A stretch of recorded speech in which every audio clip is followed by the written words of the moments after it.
What if I told you that the most powerful anti-cancer tool available to you right now isn't a drug, isn't a supplement, and it doesn't cost you a single dollar?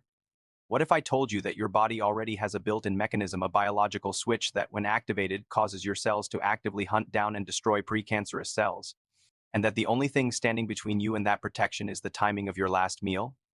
I know that sounds almost too good to be true, but stay with me because in the next 12 minutes, I'm going to show you the peer-reviewed science behind exactly why a specific daily fasting window doesn't just protect your metabolic health. It literally starves cancer cells of the fuel they need to survive. This is not fringe science, this is published research, and it just might change the way you think about breakfast forever. My name is Doctor, and today we are going deep into one of the most underreported areas in modern preventive medicine, the relationship between meal timing, metabolic signaling, and cancer cell biology. I've been practicing medicine for over 2 decades, and I will tell you honestly, the research that has come out in the last 10 years on time-restricted eating in oncology has fundamentally shifted how I counsel my male patients, especially those over 40 who are already concerned about their cancer risk. Most doctors never bring this up in a routine checkup. You get your PSA tested, maybe a colonoscopy reminder, and you're sent home. But the conversation about how the timing of your eating pattern influences your cellular environment at a biological level, that conversation almost never happens. Today we're having it. I want to tell you about a patient I'll call Robert. Robert was 58 years old, a retired engineer, grandfather of three, sharp guy, read everything, asked great questions. He came in about 2 years ago and he sat across from me and said, "Doc, my dad died of prostate cancer at 61. My older brother was diagnosed at 57.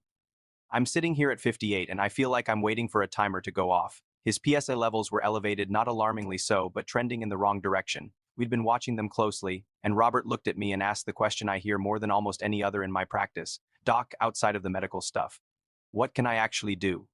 What can I change today?" And I told him what I'm about to tell you. I said, "Robert, the most actionable, evidence-backed lifestyle change you can make right now, starting tonight, is to establish a consistent fasting window, specifically a 14 to 16-hour nightly fast." He looked at me a little skeptical. He said, "Isn't that just skipping breakfast?" I smiled and said, "It's a lot more than that. At the cellular level, what happens during that fasting window is nothing short of extraordinary." 18 months later, Robert's PSA trend had stabilized, his inflammatory markers were down, and he told me he'd never felt more in control of his health in his adult life. Now I can't promise you Robert's outcome. Every man is different, but the science behind what changed in Robert's body is real, it's replicable, and it's something every man watching this deserves to understand. Let's talk about what's actually happening at the cellular level during a fasting window, because this is where it gets genuinely fascinating. First, I want you to understand something called the Warburg effect. Back in the 1920s, Nobel laureate Otto Warburg discovered something peculiar about cancer cells. Unlike healthy cells, which burn oxygen efficiently to produce energy, cancer cells overwhelmingly prefer to feed on glucose even when plenty of oxygen is available. They essentially ferment sugar to generate energy. It's metabolically inefficient, but it allows them to grow rapidly. Here's the critical implication. When you fast, when blood glucose drops and insulin falls, you are directly limiting the primary fuel source that cancer cells crave. You are quite literally putting cancer cells on a starvation diet while your healthy cells adapt and thrive by burning ketones and fatty acids instead. The second biological pathway I want you to know about is AMP-CAMP activated protein kinase. Think of AMP as your body's master energy sensor and cellular housekeeper. When you fast and cellular energy stores drop, AMP activates, and when it does, it triggers a cascade of profoundly beneficial effects. It improves insulin sensitivity, reduces systemic inflammation, suppresses a cancer-promoting growth pathway called TOR that stands for mechanistic target of rapamycin, and it initiates a process called autophagy. Autophagy literally means self-eating. When AMP activates it, your cells begin to break down and recycle damaged, dysfunctional components, including damaged mitochondria, misfolded proteins, and critically, precancerous cells that haven't yet gained a foothold. It is your body's built-in quality control system, and it only gets fully activated during periods of caloric restriction or fasting. The science on this is genuinely impressive. A landmark study published in the journal Cell Metabolism by researchers at USC demonstrated that time-restricted eating protocols significantly reduced multiple cancer risk biomarkers in human subjects, including IGF-1, which is insulin-like growth factor, a key promoter of cancer cell proliferation. This isn't fringe science, this is peer-reviewed, published research from one of the world's most respected longevity research institutions, and their work has since shown in animal models that fasting cycles can make cancer cells up to 40 times more vulnerable to destruction by the immune system and, in clinical settings, by chemotherapy agents.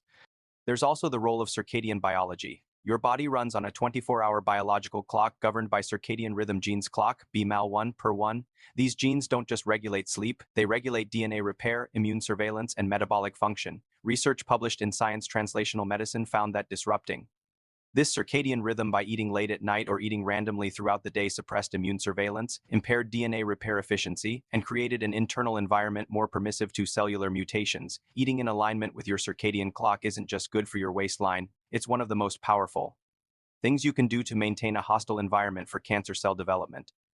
Now I want to break this down into 5 specific actionable pillars. These are the components of an evidence-based fasting window protocol that any man can implement starting today. The first pillar is the 14-10 window, your minimum effective dose. The active compound here isn't a food, it's a timing pattern. Specifically, compressing your eating into a 10-hour window and fasting for 14 consecutive hours, preferably overnight. During hours 12 through 14 of fasting, blood glucose has fully stabilized, insulin has dropped to its lowest daily level, and AMP activation reaches its threshold for meaningful autophagy induction. Think of the first 12 hours as clearing the runway. Hours 13 and 14 are when the plane actually takes off. A 2019 study published in Cell Metabolism by Sutton and colleagues demonstrated that even a 10-hour eating window with no caloric restriction improved insulin sensitivity, reduced blood pressure, and lowered LDL cholesterol in men with metabolic syndrome. The fasting window alone drove the benefit. Stop eating by 7 o'clock p.m., don't eat again until 9 o'clock a.m. That's your 14-hour window. Start there, do it consistently, 6 out of 7 days.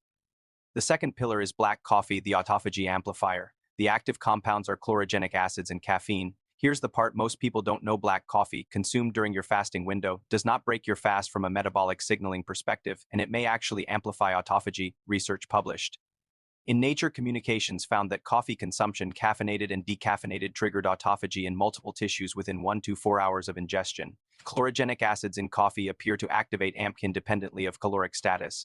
Additionally, caffeine inhibits Mount ORC1 through a mechanism that mirrors the effects of fasting itself. A large epidemiological study from Harvard's The Chan School of Public Health tracking over 50,000 men found that men who drank 6 or more cups of coffee per day had a 60% lower risk of lethal prostate cancer. Even 1 to 3 cups daily was associated with meaningful risk reduction. Aim for 1 to 3 cups of black coffee in the morning during your fasting window. No milk, no sugar. And here's a bioavailability tip: coarsely ground, lightly roasted coffee preserves significantly more chlorogenic acid than dark roasts.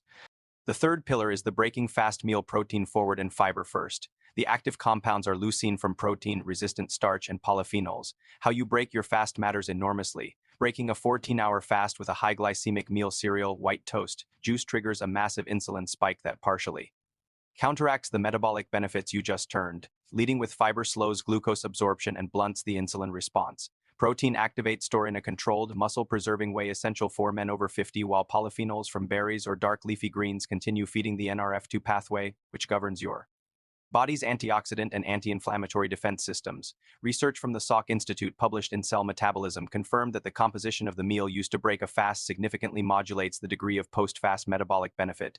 Break your fast with 3 to 4 eggs or Greek yogurt, a large handful of leafy greens, in olive oil, and a half cup of mixed berries. This meal combination sets your metabolic tone for the entire day. The fourth pillar is the 72-hour monthly extended fast, your immune reset button. The active mechanism is hematopoietic stem cell regeneration and deep autophagy. Once a month, the science supports extending your fast to 48 to 72 hours with physician supervision. Research published in Cell Stem Cell demonstrated that a 72-hour fast triggered the regeneration of the entire immune system. The body, sensing prolonged nutrient deprivation, breaks down old and potentially damaged white blood cells and replaces them with newly generated stem cell-derived immune cells. In plain language, a 72-hour fast can essentially give your immune system a complete reset, and your immune system is your primary defense against cancer cell development. The science on this is genuinely impressive. Your body has a regenerative capacity that most men have never been told about. This pillar should only be undertaken by otherwise healthy men and under medical guidance, especially if you are on medications or have existing conditions. For those not ready for 72 hours, a monthly 24-hour fast produces meaningful but more modest autophagy benefits.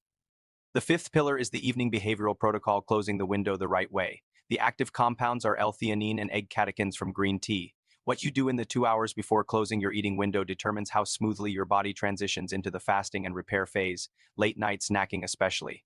High sugar, high-fat foods spikes insulin at the worst possible time, disrupts circadian gene expression, and floods your gut microbiome with undigested material during what should be its repair cycle. Evening consumption of green tea has been shown to activate sirtuins, a family of longevity proteins that regulate DNA repair, inflammation suppression, and circadian gene expression. Egg also directly inhibits the VEGF pathway, vascular endothelial growth factor, which cancer cells use to build new blood vessel networks to feed tumor growth.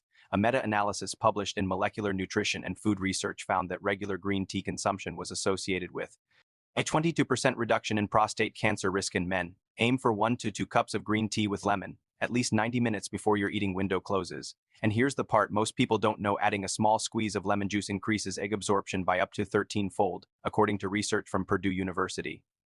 Let me now put all of this together into an exact 30-day protocol you can start tonight. Every morning, wake and hydrate immediately with 16 ounces of water. This initiates cellular detox pathways and begins gentle TOR suppression. From 7 o'clock to 9 o'clock a.m., you are still in your fasting window. Have 1 to 2 cups of black coffee, no food. A 20-minute walk during this window amplifies AMP activation by an additional 30% above fasting alone. At 9 o'clock a.m., break your fast with the protein fiber polyphenol meal, 3 to 4 scrambled eggs, a large handful of spinach or arugula, in olive oil, and a half cup of blueberries. This is your metabolic anchor for the day. At noon, lunch should be anti-inflammatory and focus fatty fish like salmon, sardines, or mackerel or legumes. Cruciferous vegetables like broccoli or Brussels sprouts for sulforaphane and NRF2 activation. And whole grains or sweet potato for sustained glucose release. In the mid-afternoon, if needed, snack on a small handful of walnuts and a tablespoon of ground flaxseed. Both have published anti-androgenic effects on prostate cancer cells. Dinner should be lean and fiber-rich, finished by 7 o'clock p.m. at the latest. At 7 o'clock p.m., pour 1 to 2 cups of green tea with lemon and begin the wind down. No more food after this point. Your 14-hour fast begins and your biology takes over: sleep, repair, autophagy, immune surveillance. Once weekly, push your morning fast to 16 hours with an eating window from AM to PM. This is your metabolic reset day. 3 to 4 times weekly, add 20 to 30 minutes of moderate exercise during your fasting window to synergistically amplify AMP and autophagy induction. And once monthly with physician guidance, consider a 24-hour fast, or for appropriate candidates, a 48 to 72-hour fast for deeper immune regeneration, maintaining electrolytes throughout.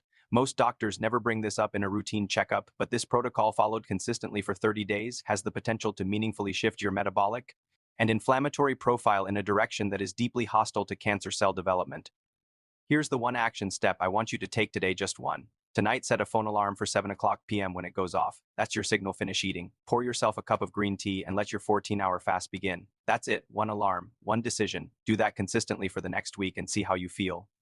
The men in my practice who commit to this, who honor that fasting window the way they'd honor any other medical prescription, they come back transformed, not just in their labs, not just in their weight, but in how they feel about their own biology. They stop feeling like passive recipients of whatever their genetics handed them, and they start feeling like active participants in their own health story. And that shift in agency, that might be the most powerful medicine of all. This content is for educational and informational purposes only and does not constitute medical advice, diagnosis, or treatment. Always consult your physician or a qualified healthcare provider before making changes to your diet, fasting routine, or health regimen, particularly if you have existing medical conditions, take medications, or have a history of cancer or metabolic disorders. If this gave you a new perspective on what your body is actually capable of, hit that like button. It truly helps this channel reach the men who need this information most. Subscribe, because every single week we go deep into evidence-based men's health topics that most doctors don't have time to cover in a 15-minute appointment. And drop a comment below. I read every single one. Tell me, which pillar are you starting with first? Are you going with the 14-10 window? The morning black coffee protocol? Or are you diving straight into your first 16-hour fast? Tell me where you're starting. I want to hear from you. Take care of yourselves, gentlemen. I'll see you in the next one.